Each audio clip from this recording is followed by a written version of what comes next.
Deus fala com você.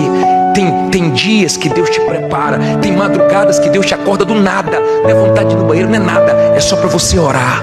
Ele está avisando: ore, me busque, esteja revestido.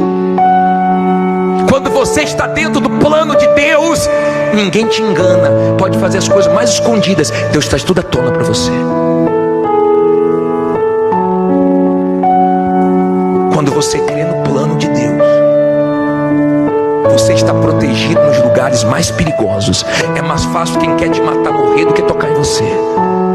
Quando você crê no plano, você começa a experimentar coisas que você nunca imaginou. Às vezes na sua cabeça não consegue fechar, porque os pensamentos de Deus são mais altos do que os nossos. Depois você lê Isaías 55, do 8 ao 11, você vai ver que os pensamentos dele são mais altos do que os nossos. Ele não pensa como nós pensamos.